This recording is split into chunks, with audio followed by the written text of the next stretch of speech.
Good afternoon, everybody. My name is Calvin Decker. I'm over with Coda Bears, and today we're going to take a look at how we make a job in our lunch and learn inside Epicor. So inside Epicor, there's many different ways to make a job, and we're going to go through all those different ways so that everybody knows the power of the system that they have at their fingertips. First step is you have to have a part. We need to have some engineering behind the part. It needs to have operations, it needs to have materials so that we can actually plan the routing, what operations have to be performed to the materials, and then in the end come out with a magical part. Ways to finding out where do I need jobs is going to be the time phase report or time phase inquiry. The only drawback to using time phase is you generally need to know a part or you need to run the report, which can be multiple hundreds of pages. You can filter the time phase report so that you're only looking at anything that goes below zero, anything that went below safety stock. This way, you're not looking at every part in your system. You only look at the ones that are upside down, and you can also limit time phase to only show you the manufactured parts. Not that I need to look at the purchase parts, because I wouldn't be making a job for those. I'd be making a purchase order or a transfer order. The next part, we're going to take a look at the 7 different ways that you can make a job. Job entry, everybody's pretty familiar. Quick job entry, there are a handful of people that use the shortcut. It allows you to type in a part number quick and a quantity and a due date and say, go create it. There's also the Harry Potter order job wizard. You can always kick that off. That's from a sales order and pick which orders you need to create jobs for. There's a planning workbench in the system that don't configure, misunderstand this with the production planners workbench. The planning workbench is more for job. You'll see the suggestions, what's new, what needs a date change, what needs a quantity change, and you can manage those from there. There's also a job manager where I can turn around and plug in a job number or part number, see all the activity that's going on and create jobs from there. The next one requires extra purchase from Epicor, and that's the Material Requirements Planning module. But MRP can be scheduled to run and create jobs for any of your sales orders that you enter, any transfer orders that get entered. MRP looks at those demand requirements as well as inventory, and will go ahead and create unfirm jobs or firm jobs based on your settings for anything that needs or has a demand record. And then finally, one I find very little use, people just don't use it, is master production schedules. If you're a repeat manufacturer, the master production schedule, you can say, January 1st, I want 1,000 of this part. February 1st, I want another 1,000. March 1st, you can set a master production schedule. When MRP runs, it should create a job for each one of those demands and dates and have a fixed capacity put out on your resources. This works great if you have contracts with clients to provide so many parts over a year, because you can create that master production schedule just to continually make the inventory for that item. And then we'll go over kind of a summary recap of everything that we hit today. So without taking too much time, we're going to go ahead and jump into the engineering workbench. Again, as long as I have operations, let me go back there, and materials, I can schedule this part to be manufactured. The operations have to have production standards. As you see on this one, we have a production standard of 0. When Epicor goes to schedule this anodizing, it has no time. This can be done in a flash of a second. This operation requires no work. But it does require these 2 materials be anodized or work together. We should always have a production standard, otherwise capacity planning and time scheduling cannot be done. The method of manufacture is all stored behind the part revision. So engineering needs to have correct information, whether that's design engineers or manufacturing engineers. We need to make sure the part is set up so that we can make it. It also needs to be set for manufactured. If you purchase the MRP module, you should have process MRP checked on the planning tab, so that when MRP runs, it evaluates that part. Generally, by default, the process MRP or the generate suggestions for purchasing is set by default based on the type of part you're creating. Next is our very first way of making a job. Once we have that engineering in there, I can go into job entry, click new, specify the part that I'm making, specify a demand record for it, the due date. Is this for order? Is this for inventory? Is this a hybrid of both? That will turn around and create the total production pieces here on the top of how many I need to make with this work order going to the floor. And then finally, the due date needs to be specified, and that would be the required by date. Now, Epicor should, if you have two demand sources, the first date of the demand source should be the required by date. But you should double check that to make sure if this sales order doesn't need the parts until June 5th, but I have a stocking issue that needs it by the 1st, it should set the due date or the required by date for the job to be the 1st, because that's the earliest of the dates of the demand summary. Once we update this, we click on the actions menu, we go to job, and we say get the details. That pulls in all of the engineering that the engineers put behind the part revision. Once we set these few fields and run the get details, it's going to pull in this full setting of operations and materials. Then we can engineer it, release it. When you release it, it should run the scheduling engine. If not, you can go up to the actions menu and run the schedule manually. Epicor will try and find dates when your equipment is available to perform the work on all 6 of these operations here. So job entry is kind of the number one way to create a job. Another way is the quick job entry. And as I said, this one goes a little easier. You can click the next job, put a prefix in front of it. So is this a maintenance job? Is it a rework job? Is it a standard job? Is it an inventory? You can put a prefix to help catalog your jobs. The part number gets entered. What part are you making? Epicor will assume the latest revision that's approved at the time you create your quick job. It's going to ask you for a quantity and a due date. And then same, are we engineering, releasing it, and scheduling? The second you hit that save button, Epicor is going to go create this job, and you'll see it here in the tree that it did it. If you want to print the traveler or go take a look at a production detail for it, you would have to go back to job entry or to the reports menu to get there. The order job wizard is another way to create a job. When you're in sales order entry, the order wizard is off of the overflow menu, or it's on the actions menu in classic. I kind of did both screens in the demo today so that we'll see it doesn't really make a difference which UI you're using. The functions are still the same and they're called the same, they're just in a different menu area.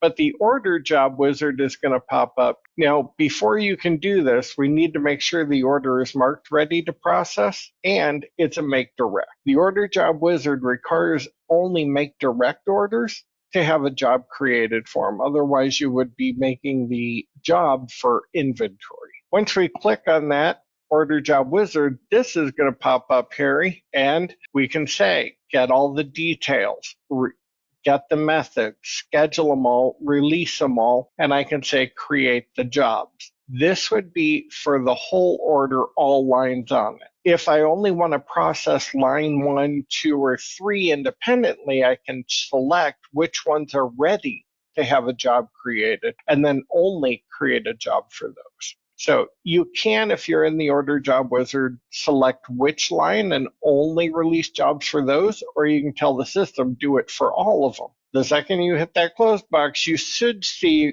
after the create jobs, a job should pop up here in the bottom right-hand corner to show you that these are the jobs that were created to make these sales order parts. The next area is the Planning Workbench.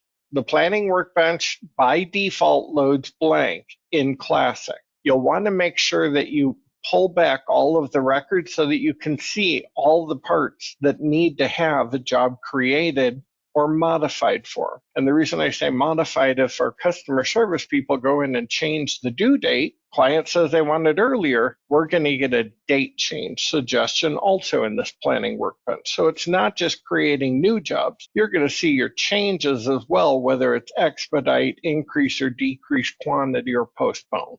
This one's very easy because all you have to do is select here in the checkbox the parts that you want to make a job. And then when you go to the overflow menu, there's an option to create job. Epicor will create a job for all of these using the standard default settings for jobs. Here you don't get to create or specify what job number you want to use. Through job entry and quick job entry, you can use a prefix. Prefixes won't work with the Planning Workbench. If you do them one by one in the Planning Workbench, I believe the Create Job dialog does come up and you can specify which one or what you want for a prefix to your job.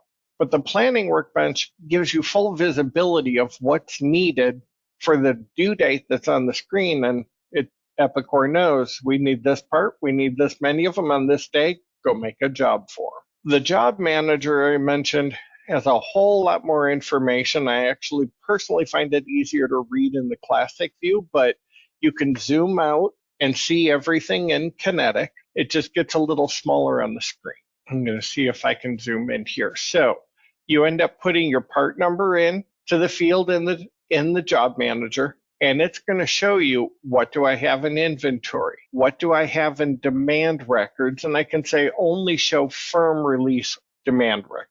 What do I have already in the supply chain for this part? What supply links are there for these? And then the demand links for those jobs. So as I select through here and I click this job, these are the demand links for that job. When I select one of these, I can just hit the Create Job, and it'll go and prompt me with kind of the job entry window. What part do you want to make? How many do you want of them? It's not going to necessarily say take the default row that you're on, because there's not a way to select. There's no select checkbox in front of these rows. So when we do the Create Job, we have to go specify it. If you go to Job Entry, you can pull up one of the jobs that are here. You can also right click on the job number to get to Job Entry, but that would just be going back to Job Entry. Next one is MRP. There is a process MRP if you purchase the module for material requirements planning that allows you to do a net change or a regenerative process. Net change says anything that has changed in the system since the last time I ran MRP, evaluate those parts. If I didn't put a sales order or do an inventory transaction on an item, MRP shouldn't have to evaluate that item for do you need a job. The regenerative says, start from zero, look at every part. I know things have adjusted, people have moved things, but we haven't done this. The regen I'll recommend to people, this is safe for once a week, like a Sunday night. Go ahead and kick this off. So Monday morning, you have every job suggestion from MRP. I wouldn't necessarily say run the regen every night. Some people have smaller systems, and yes, they can run this every night. It doesn't take too long, but it also makes your production planning person start from zero every morning. Depending on how many jobs you get created in a regen, that may be impossible for the scheduler to keep up with. Next one, you can specify the start date, the cutoff date, log files, which settings apply to you. Go ahead and check those off. How many processors and schedulers you can run.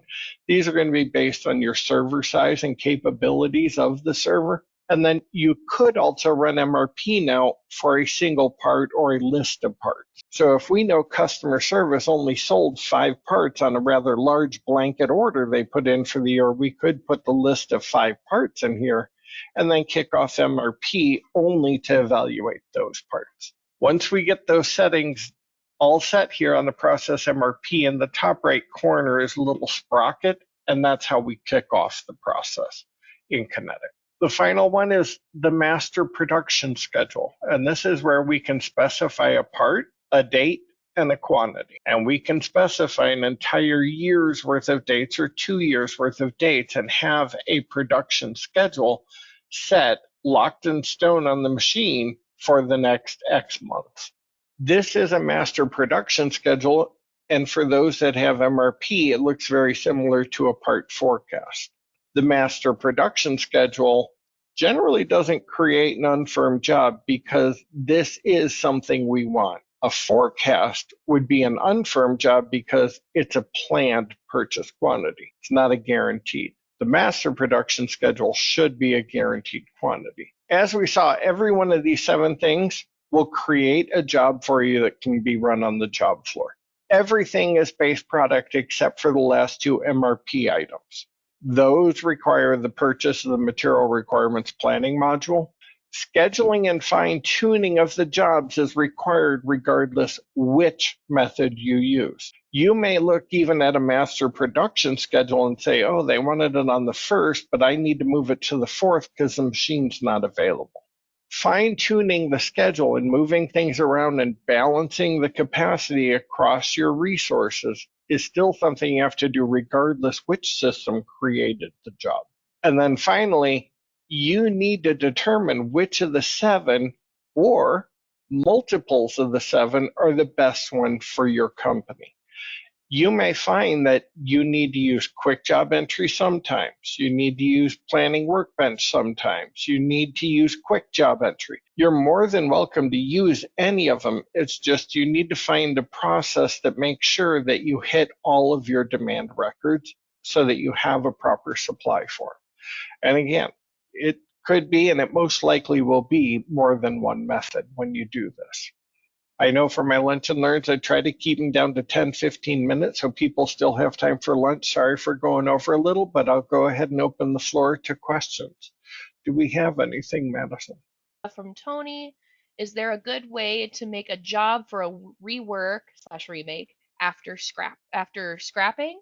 I believe is what that Yep. says. Yeah. So if you're going to turn around and scrap parts, you got a couple options. Do we make a new job to repair the scrapped items, or did they truly go to a garbage can? We need a brand new job to make them because we still need to meet the customer's demand quantity. So Tony, when you're doing this, Epicor thinks you set a job for 10 pieces. The operator damages 2, and now we're only going to get 8 out of it. You either have to go in and change the run quantity on the job to 8, or Epicor is going to think you're going to try and run 2 more pieces through so that 8, all 10 come out on that job. If we don't adjust the job run quantity for the scrap created, you're going to end up being short for that sales order or for that demand record. Now, if that's an option with your client, rock on, you can get away with it. If that's not an option, then we're looking at adjusting the run quantity down to take the scrap items out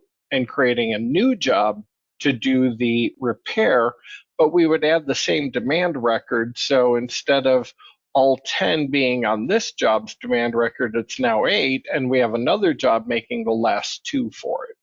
If you are able to rework the parts and fix them, you can simply add rework operations to your job routing. You just pull it off of the engineered and release status, go in and change your routing, and then re-release and engineer it and schedule it, because now those extra operations are in the plan for those parts that were damaged. Now, the final way is you can take those scrap parts off, or those non-conform parts, put them onto a separate rework job, and then move them from the rework job back to the main job. He says, let's say the entire order is scrapped at step 2 of 3. What is the proper process to close the old job and have the new job linked? The old job would still finish, it would just be at a smaller quantity. So the demand record on the original job would be for all 10 pieces. We damaged 3, we now change the run quantity to 7, and we create a new job for 3 more. Now, both of those jobs are filling the same demand record. It's just 7 from one job, 3 from another. If you're doing lot or serial tracking, that'll follow suit as well. So you're not going to damage anything doing that. The scrap is a very difficult way in Epicor because there's nothing that clearly says change the quantity. But if you leave the quantity where it is, Epicor thinks you are making that quantity and aren't going to run short. If you have no chance of making that quantity, we need to adjust the first job's run size and then create a second job for the additional parts. From Mike, I've heard Job Manager is good for changing demand links. Would you agree? Job Manager will work for that. You can also do that in Job Entry. So either way, Job Entry can also do it. You just have to be, I believe, in an unreleased state. It can be engineered, I think, but it has to be at least pulled from the plant floor if you're going to change the quantity. When you change the quantities and re-release it, it's going to reschedule it based on the time needed for the new quantity. Did that cover that, Mike? Mike says, yes, you did. And how would you compare forecasts turned into jobs versus running a master production schedule? So a master production schedule is just that. It's a fixed production cycle. If you're using forecasts with that, the forecasts aren't going to look at manufactured master production schedule. That's going to only look at orders that are consuming the parts in the forecasted time window. So your forecasts are kind of separate with MRP in the fact that you put an idea of what the client's going to need, then you put orders in against that. The sales orders are going to consume the quantity out of the forecast. So Epicor would make a suggestion to make a job for the order and then adjust the job size for the forecasted balance. And then we have another question from Tony. If we make a change to the part method after a job has a labor transaction, is there a way to update that job for the new part revision? Hopefully your BOM is not too complex, Tony. That is a manual process. You can do a revision compare on the engineering module on the general operations or reports menu. There's an item called revision compare. And you can put in the part and the rev that they did in engineering and the job number you're running, and it'll tell you what were all the changes for the operations and materials. But that would be manually going into the job, unengineering it and fixing it, because if you try to run details again, it doesn't always merge them correctly. But if you run that revision compare report, you'll know exactly what changed between part engineering and the current job you have scheduled. And then it's just a case of putting that in there. If the labor hasn't been done, just delete the whole job and recreate it. That's going to be the quickest way to do that. Trying to go through operation by operation and material by material could be a nightmare if you have like a 100-level BOM. Then it may just be if you haven't issued material or done any labor, just delete the job and recreate it and run the get details all over again. That will pull in the fresh updated details.